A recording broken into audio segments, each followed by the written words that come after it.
Hey, everybody. Welcome back to EarthSky's Monday live stream. I am David Dalian, and with me today is, again, welcome back, Eric Berger, who is the senior space editor at Ars Technica.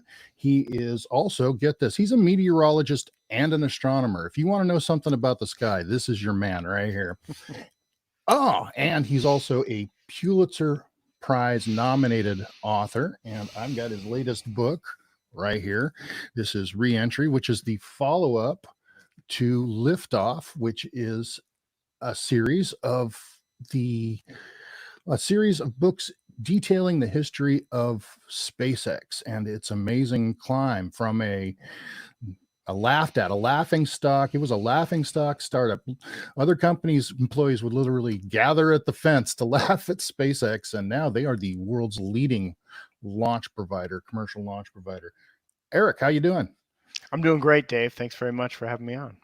Oh, we appreciate you coming back. We appreciate it. I just finished reading this. I savored it. I let it read for a long time because it is excellently written. The narrative is great.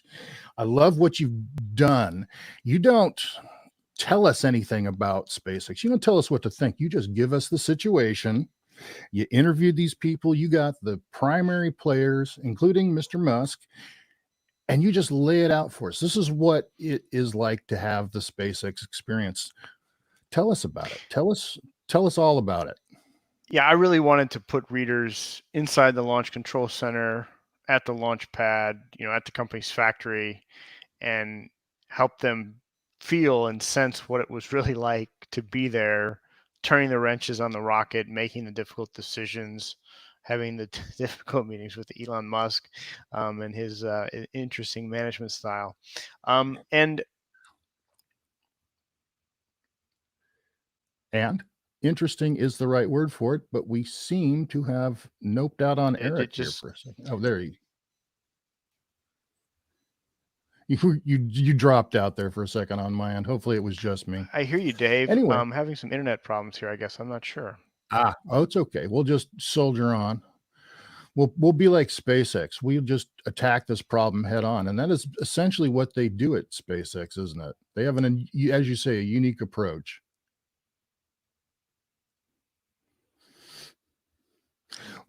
Well, looks like we're having some connectivity problems on Eric's end. Welcome to the internet.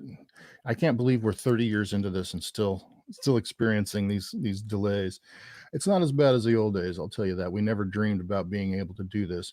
We're going to give Eric a second to resolve what's going on his end, and I highly recommend his book. So I added a link down there to the HarperCollins, his first book, Liftoff, I believe is what I've got down in there.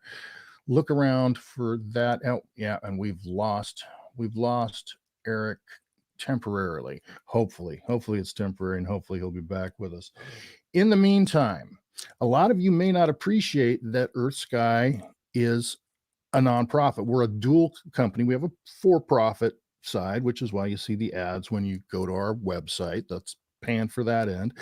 But we also are an educational nonprofit organization, and that's been true for a long time. And right now we've got an exciting opportunity. It's time to ask for donations.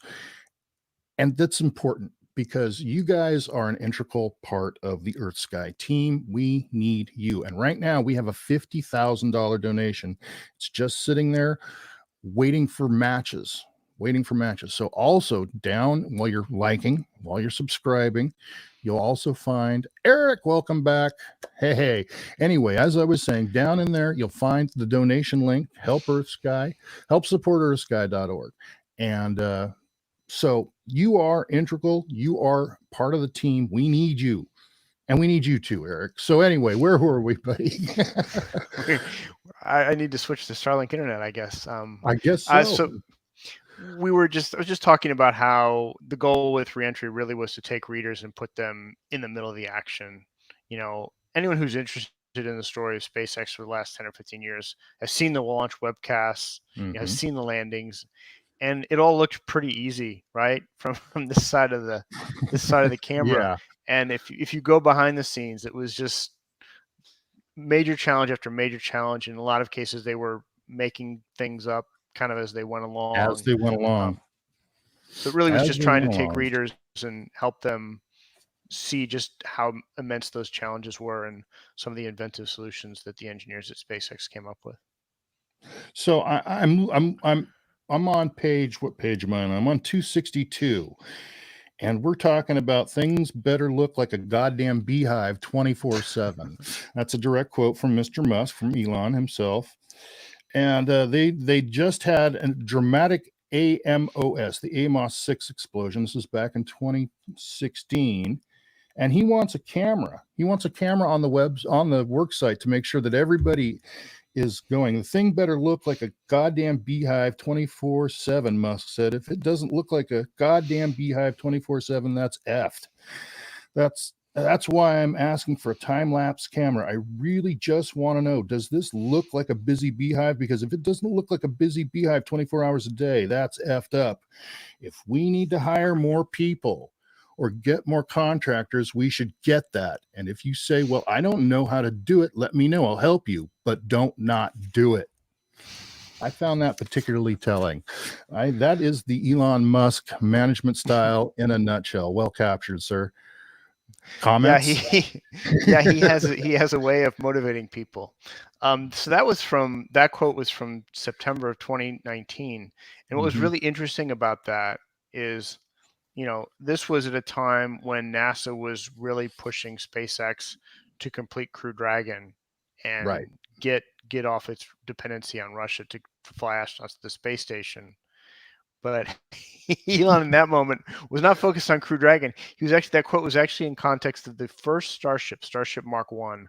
Remember, in September of 2019, they had this big splashy reveal event in South Texas. And so this was him sort of, talking to his engineering team to say, hey, let's focus all on that. And the interesting thing about that is the day before the Starship reveal event, then NASA Administrator Jim Bridenstine tweets out, "It's time to deliver." And so he didn't know about those quotes from Elon, but his intuition was that SpaceX was putting all this effort into this Starship event, right? Which was really just that's the a public marketing face. That's what thing. everybody is seeing on our end. But in the background, So his frustrations, his intuition was correct on that. Elon was entirely focused on Starship. Well, because I think he probably felt that Dragon had reached the point where it was time to make that turn. But why was he so focused on Starship? Starship isn't just a moneymaker for him. It's all the way back to the point of why he founded SpaceX in the first place, which was the Red Planet, right?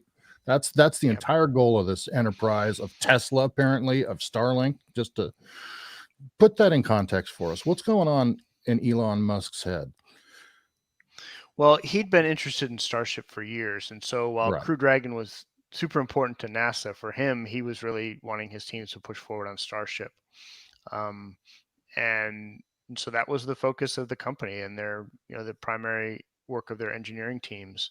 And it was after the Starship reveal event that they then refocused on Crew Dragon for a few months to get it over the finish line. But, I talked to Elon Musk in after that event in Texas, and he was like, look, it's all paperwork at this point, and there's not a whole lot we can do to make it go faster. It's really on NASA to get the necessary approvals. And that wasn't entirely true. SpaceX still had some parachute testing to complete. But, I mean, it was at that point more of a paperwork problem than a hardware problem, because most of the hardware for Dragon was ready to go. When you said most of the hardware and they had a parachute problem, they had a genuine parachute problem. They were having some collapse issues with a new 4. Was that the new 4 parachute? Am I Mark conflating 4, that? Yeah, right. So they'd had serious issues that summer. They had Right. in April they had the capsule exploded right at Kennedy Space Center in Florida, and just like within the same week they had a major parachute failure on a test. So there were issues, but SpaceX had responded pretty quickly on the hardware side that summer. That's idiomatic of their pacing. They move very quickly and they take chances. They didn't have to have those. They blew up somebody's satellite by testing their. Tell us about that. I mean, that's really Right. some of the failures of this system. What happened there? Right. With the Amos 6 test. So it was the summer of 2016, Mm-hmm. early September, and to save 2 days in the launch campaign for the Amos 6 satellite, they did the hot fire test of the Falcon 9 rocket on with the satellite on the vehicle. And then so when the the test failed um, with a COPV issue, they lost the satellite as well. Yeah, and the pad. And the pad, yeah, it was the pad as well. And the pad. So they've gotten over that. They've moved on from that, and they've been very successful as well. So they move fast. They make big mistakes, costly ones, but they seem to squeeze by, and that really is the story that you tell in Reentry. Is narrowly rather snatching. Let's go for the cliche: snatching victory from the jaws of defeat, and it happens over and over again. How are they going to do that again? Are we at that point, or are they so established now that we don't have to worry about them suddenly collapsing? That's how you sort of sum up the book, is with your opinion on what happens next. Share that with us, please. Yeah, so I mean, on one hand, SpaceX now has resources to put into Starship that it never had before, and so that's really the big change over the last decade. When they were really had to be really scrappy during the Falcon 9 era. So that is one change. But the other change is that Elon Musk, for all of its faults, has been the driving force behind SpaceX's success. I mean, they are Hmm. pushing hard to eventually send people to Mars because that's what he wants to do. No one is paying SpaceX to do that. No, And so, for that vision to continue, you need an engaged and disruptive Elon Musk pushing SpaceX forward. But his public behavior over the last 18 to 24 months has been more of a distraction. I would I think. agree with that I mean, wholeheartedly. there are some people who are cheering him on in his political forays and Mm. so-called free speech activities, but there are a lot of people who are pretty disgusted. And so, as I write in the book, he's making political enemies, I think, faster than SpaceX is making rockets at this point. And Oh that's dear, bound to have consequences absolutely. for SpaceX down the line. It's hard to envision exactly what those will be. But, you don't want to anger half of the U.S. government when you have important contracts with NASA and the Department of Defense. No kidding. If you're just tuning in, we are joined today by Eric Berger. He's the senior space and space flight editor. I almost called you reporter, almost demoted you, at Ars Technica. And he has a new book out, Reentry, which we're talking about. Got it right here. Great read. You can buy it in the link down at the bottom there. Um, so, what do you think about what's been recent? I understand that just 2 days ago, we had another engine failure. Failed to the what was the booster Second stage stage. of the capsule misfired on its orbital reinsert or its return. God, I'm really stumbling across this. It re-entered poorly and ended up in the wrong place, to be succinct. And SpaceX and the FAA again suspended flights until this is resolved. This is the third time, is it not? Yes, they've had a second stage issue where they lost some Starlink launches. They had a landing failure, which I don't think was specifically hardware related. It certainly wasn't related to the second stage. But No. now they've had a second stage issue this weekend when the engine misfired and the rocket entered, over the ocean harmlessly, but not where they wanted it to. And obviously, with some critical missions coming up, including the Europa Clipper launch, you want to be sure you understand what's going on with the second stage. So these are serious issues. I think it's too early to say whether it's quality control. I don't think the second stage problem was related to quality control. I mean, the second stage is not reused. They have to manufacture these at a very high rate, more than 100 this year. And so they may be struggling a little bit with that. But we'll have to see what the latest issue was caused by. It is notable. They have had sort of three, not major. One was a significant failure, the loss of the Starlink satellites, but the other two failures were certainly less impactful. Um, it's been a while since they've had a run like this, and so I think that there's going to be significant effort inside the company to make sure that they understand exactly what's happening and so that it doesn't happen again. So we're going to have a beehive moment here, maybe. I can imagine. I can tell you, I would not want to be the engineer at SpaceX, or the vice president or director who's in charge of second stage production. I don't think he or she is having a great day. No, he or she is having an unpleasant period, and that seems to be consistent. Something that you touch upon again and again in the book is the turnover. They churn employees over there. They seem to go through people fairly fast, and not just new people. I mean, we're talking people who have been there, critical positions for a long time, suddenly just have had enough. What's going on with that? Is that healthy? Is that is that sustainable? On one hand, I don't think their churn rate is noticeably higher than a lot of other startup space companies or new space companies. I mean, there's a lot of churn in the industry. There's a lot of competition for smart engineers, and so people at SpaceX they'll poach people. Blue Origin will poach people. Everyone's poaching people. But you're right. I mean, the work environment at SpaceX is noticeably more intense than a lot of other aerospace companies, and it's always been that way. And I think anyone who goes to work at SpaceX kind of understands that going in, Dave. I mean, it's not like it's a secret, right? That you're going to be working 60, 80, or 100 hours. And, the reality is that if you go there and work for several years, you can get stock options, which are worth quite a bit, and going up in value pretty much all the time.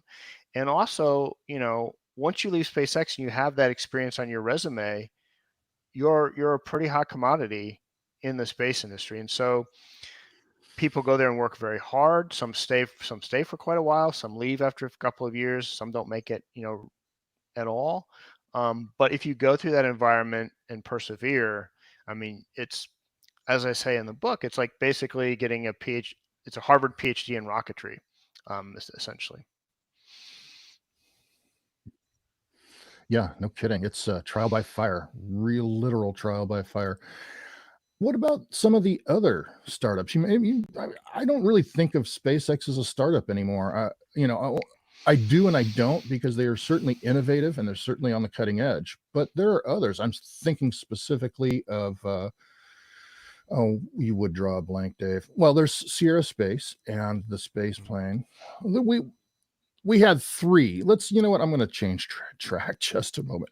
There were and are three companies that have vied for the commercial crew program originally: Boeing with Starliner, SpaceX with the Dragon, and Sierra Space with its space plane.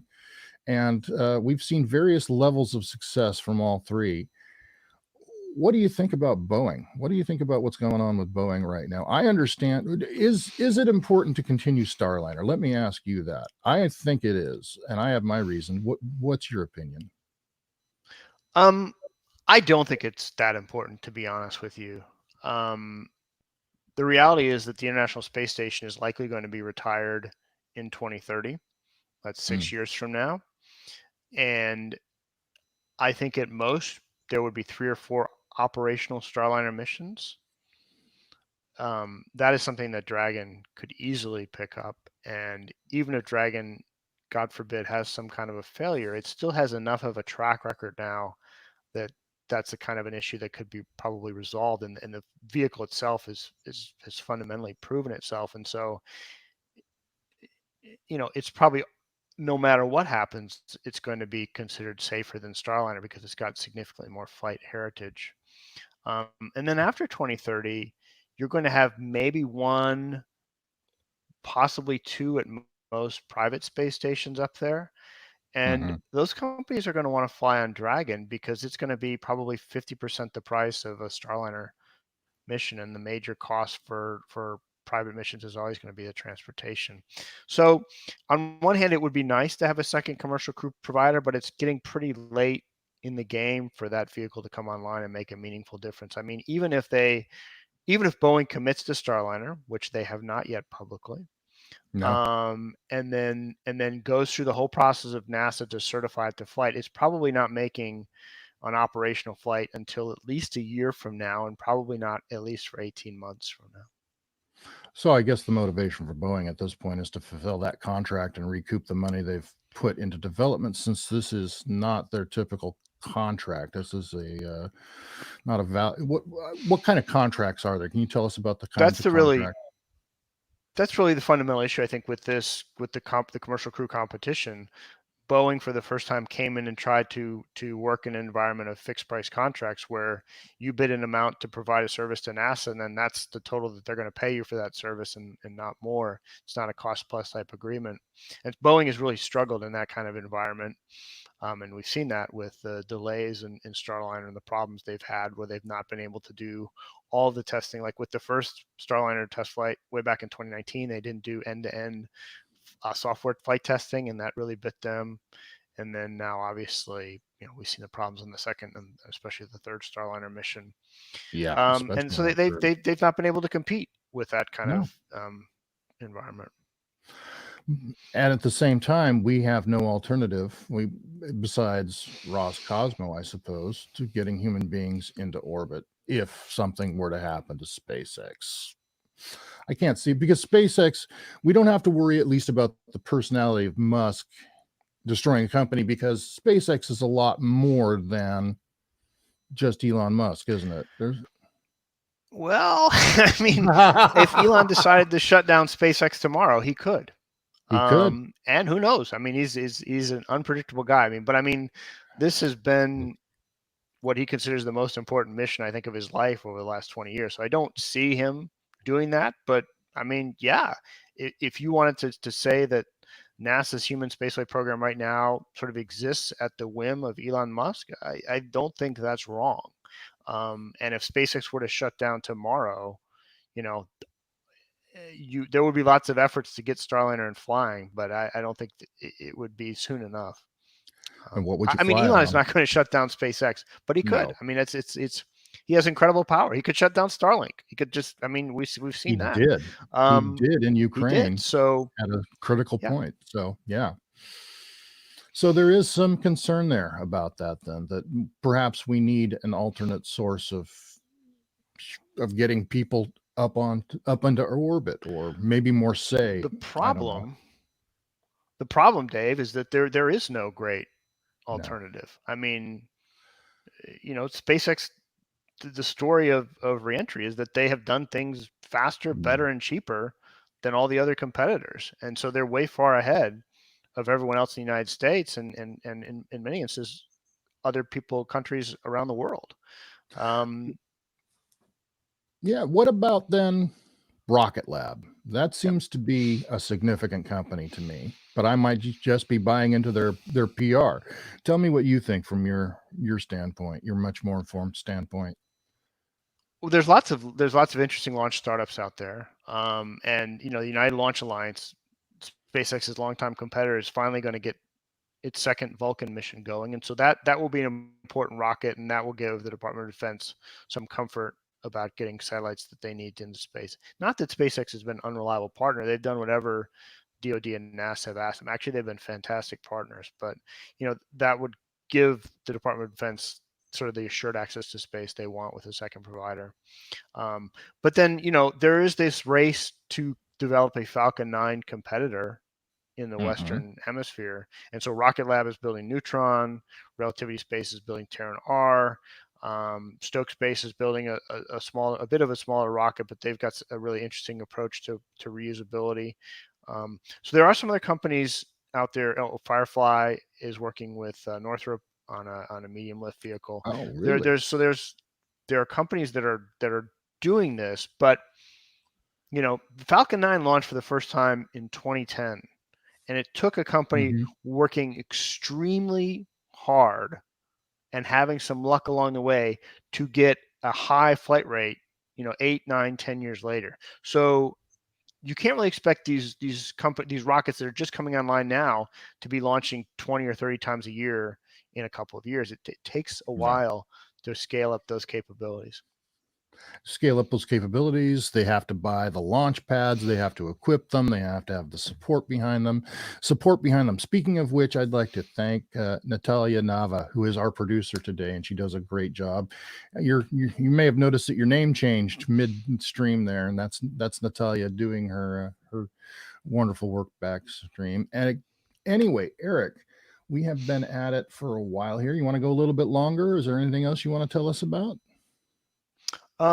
Yeah, I we bet can you have talk some about exciting stuff. whatever you want to talk about. What's What I'd on like your to talk plate? about, Dave, Yeah, that's what I is want to talk about. What you want to talk about? I've been thinking about the Artemis program, Oh, and we're about 5 years into NASA's attempt to go back to the moon, yeah. and it's kind of stalled a little bit, and there's some major issues facing it. We're going to have a new president in a few months, and there will be a new, almost certainly a new administrator, so they'll take a fresh look at all of this. But it's NASA has some very unrealistic things right now publicly when they talk about Artemis 3, the lunar landing happening in 2026. That's completely not viable and almost No. dishonest.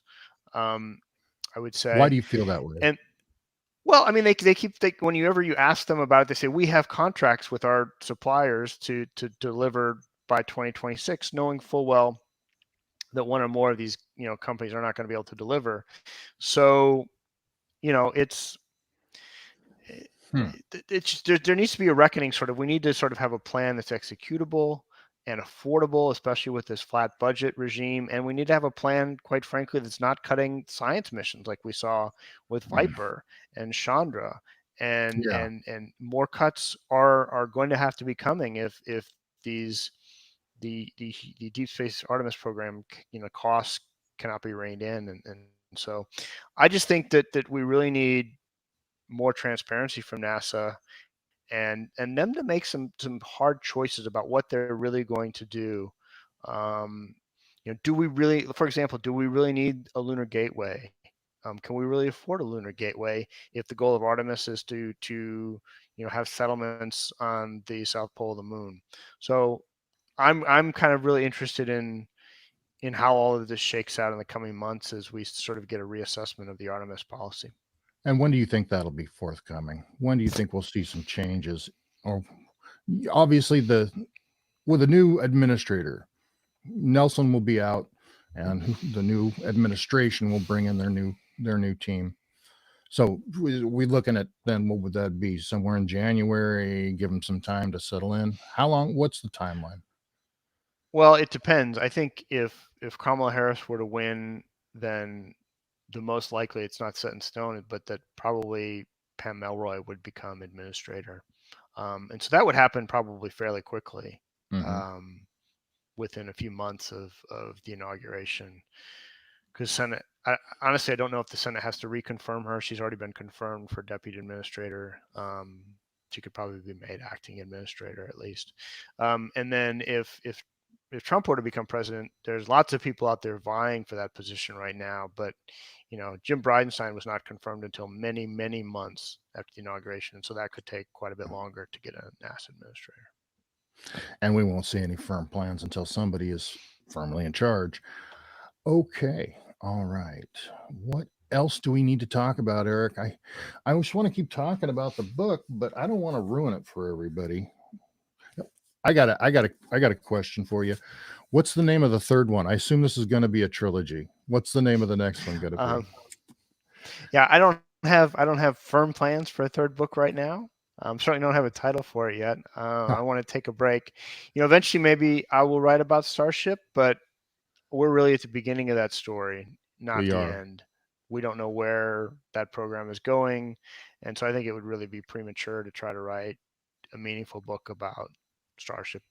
Maybe le cyclisme should be the next topic for your book. You can write about cycling and le tour.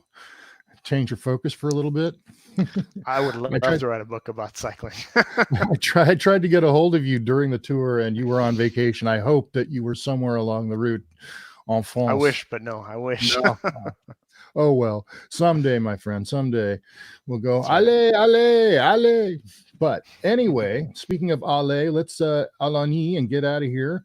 Eric, always a pleasure, sir. This is you're such a great source for information about SpaceX and all things going on in the nascent space race, the new space age. It's space age 2.0, folks, and we're living it. Thanks for joining us. Remember, we need your donations. You guys are part of our team. We can't do this without you. We can't bring you Eric. Is he on this side or that side? Wherever Eric is.